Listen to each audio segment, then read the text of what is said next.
Hello everyone and welcome. Make a cup of your favorite drink and get comfortable because this is a wonderful time for new stories from Yellowcat. Send your own stories in the comments below and maybe they'll be in our new video. What's your homeowners association horror story? HOA said there was a surplus of funds and sends out a survey to find out what people want the money spent on. Swimming pool, basketball court, etc. A few months later, we get a notice that they're raising the dues because they need more money to afford all the new amenities we requested. The entire board was voted out the following year. They sent us a series of nasty notices to remove the dead tree in our front yard. The tree had lost all of its leaves and was unsightly apparently. The catch is that they sent us this notice in November. You know, like fall, when perfectly healthy trees lose their leaves. We pretended we didn't understand which tree they were talking about until spring when the tree magically came back to life. When we were privately renting in a townhouse community, the dumpster had video surveillance so that the HOA could find anyone breaking the rules as far as what we were allowed to dump. One day, both myself and significant other get a B call from our property manager alerting us that HOA has fined us $250 for illegal dumping. The property owner will have to pay it and we will have to reimburse him. After racking our brains about what we could have possibly thrown out that wasn't allowed, we decided to call up the HOA to see if we could see the video. They would either transfer us to someone else that would hang up, or their hours would change to where no one would answer the phone, or they'd promise to get the video to us the next day, etc. This went on for about 2 weeks. Finally, my significant other got to see the video while I was at work. I texted him to find out what was on it, and he said the video was of a middle-aged Asian lady throwing out a bunch of furniture. It was the stupid property owner's freaking wife. Our HOA hired a management company to run the day-to-day business. What that meant was a guy would ride around taking pictures of petty BS and mailing violations to homeowners. I had so many quarrels over nothing. Well, it turns out the HOA didn't have any teeth behind the violations since the bylaws didn't allow fines. Somebody came up with the bright idea to start imposing fines to ensure compliance. That is when I ran for and won the vice presidency of the board. Another gentleman who was fed up with this crap ran and won as well. We didn't have the power to dissolve the HOA, but we decided the next best thing was to paralyze it. Without us in attendance, the board could never reach quorum to conduct business, and they never did. When we rented, the HOA would report to our property manager, and then the property manager would call us to let us know what we'd done wrong. We were reported for so many things that had nothing to do with us. We got a call that we can't have a grill on our front porch. We didn't even own a grill. We got told that we are only permitted one car parked on the street. Our other 2 cars need to be parked in the garage. We only owned 1 car at that time. We got a call that the neighbors were complaining that our dogs were barking all hours of the night. We didn't have dogs. This house didn't even have a yard. The weirdest thing is when our property manager calls and says, "You need to move the doormat that you have leaning against your house." Husband goes outside and finds a doormat leaning against the neighbor's house. But whoever reported it, wouldn't it have been easier to just knock on the door and say something? The entire 3 years we lived in this house, the neighbors across the street used their porch as storage. As homeowners in a different neighborhood, we were written up for not taking Christmas lights down in a timely manner. It was mid-January and we'd been gone for my grandpa's funeral. So we took them down right away as soon as we got the write-up. No warnings, as is procedure, just straight to "here's a write-up, you need to go before the board where they'll decide if you have to pay a fine." I alerted them lights were removed. They got back to me saying we didn't remove all decorations. I had a snowman on the door that says "let it snow" and snowflakes in the window. Winter decorations, not Christmas. They were super snotty about it until I pointed out they'd broken their own procedure by not giving us warnings and that we felt targeted. They dropped it.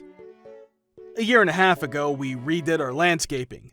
The landscaper had pavers sitting in front of the house, so it was obvious something was up. We got a letter in the mail telling us to cease and desist as we hadn't gotten HOA approval to landscape our backyard. The letter included a photo. The angle of the photo clearly showed that whoever had taken it had gone into our backyard to take it. They are not allowed to do that. I emailed them pointing this out. They dropped it. Not necessarily horror stories, but shows what a pain in the butt an HOA can be. Everyone in our neighborhood receives fines for leaving garbage cans at the road. It was trash day. Fined multiple times and threatened with a lien by the HOA because we would not water our grass during a major drought season. It was cheaper and easier to fight the HOA since the city and state passed regulations banning constant watering in green grass. The city had Google-like vans with cameras that'd be driving neighborhoods to catch violators and find them. When my family moved away from my family's ranch, we went to a trailer park for a while, then into an actual house. We wound up in a neighborhood that had an HOA. My dad refused to sign their contract because he is red-blooded American redneck. Everything was good until they tried to tell him how to manage his household. This happened in a place where you actually aren't obligated to obey the HOA unless they have you on contract. We peed them off because we refused to pay dues. This prompted the HOA president to do everything they could to make us decide paying the dues was easier than dealing with their crap. They told him that we couldn't keep our cars in our driveway. They had to be in the garage. The problem is, we had my dad's car, mom's car, my car, and the work truck, but only a 2-car garage. But my father is a patient and accommodating man, so we moved our cars to the street. They tried to get onto him for that, so we parked in the front yard. Then they tried to come at him with the contract and tell him to sell 2 of the vehicles. His response, "I ain't signed S. Get the H off my property." And thus the war between the HOA and house playpen began. My mom wanted a garden like we had back at the ranch, so my dad grabbed my brother and I, and we went to Home Depot to get supplies. We come back and start doing the prep work, and some guy comes up and asks what we're doing. Building a garden. I'm gonna put some raised boxes up with some shelves over by the door and line the rest of the front with flower beds. What do you think? The guy said he thinks it sounds alright and walks away. We get to work. 15 minutes later, my mom comes out and says she had the HOA president on the line. Dad tells her to tell the president to F off. Next, they come over to tell him he has to have landscaping projects approved by the HOA. After a short argument, my dad reverts to his military personality and yells, "Get off my property!" At which point Mr. HOA chose not to press the issue. We had lived there about 8 months, and other things had happened, but this was the first time they called the police. We were packing up to go hunting. It was a Friday evening, and we put our rifle in the gun rack on the work truck and started moving back and forth from the house, bringing all our gear and supplies. As we're going over the checklist one last time just to make sure, a police car pulls up and tells my dad they got a call about armed men robbing a house. My dad explains the situation, and the officer goes to get in his car and leave when this lady, who turns out to be the HOA prez's wife, they live down the street a ways, comes out and asks the officer why he isn't doing anything. She insists that he can't just let us carry weapons around.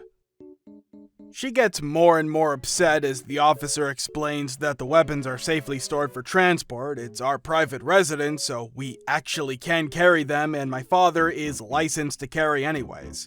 At this point, she is starting to pee off my dad, who tells her, "Linda, you are trespassing right now, and if I've told you once, I've told you 1,000 times. Stay the H off my property." At which point, the police officer told us all to calm down and sent Miss HOA back home and us on our way. A few more months go by. We've been there about a year, and we're remodeling about half the house over the summer. They have called the police on us for nothing enough times that the police are actually on our side. We were working on a bathroom and pulled the toilet out and put it by the curb with the trash. The trash collectors came and took everything but the toilet. Fair is fair, it was definitely over the weight limit. We call the city and ask how to get rid of it, and basically we have to take it to the dump ourselves. We figure we'll get it when we take the copper and tile and get back to work. About an hour later, there's a knock on the door. Dad opens it to none other than Mr. and Mrs. HOA. They tell us we can't leave the toilet on the street. My dad tells them he understands he'll move it when we're done working for the day. This is not good enough. They demand we move the toilet this instant. Okay, my dad says, and then has me help him move the toilet and position it as the centerpiece of our yard. He told them the toilet would stay there as long as he liked. This time there was no yelling, not even a command to get off his property. Only my 6'4" bearded construction worker father laughing his A off at these two as they lost their D-minds. When they left, he made an out-of-order sign for the toilet, took us for ice cream, and we were done working for the day. But wait, there's more. A few days later, I wake up to police sirens on the street. I get up and walk outside in my PJs to see what's going on, and I saw a sight that brings a smile to my face to this day.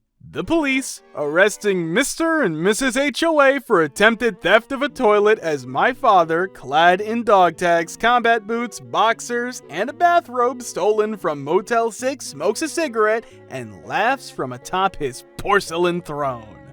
The picture of the toilet. If wanted more stories about my dad, so here's how my dad met my mom. He's told me the story enough times that I have it memorized word for word. Me and your uncle was working a construction site when I got knocked over and touched a hot wire. Foreman calls the ambulance and they take me and James to the hospital. I get through triage and I'm sitting in the bed when this curly-haired redhead nurse walks in and gives me some kind of medication. And after she left, I looked at James and said, "Man, I'd eat the corn out of her ass just to see where it came from." So your uncle says to me, "H, man, why didn't you say nothing?"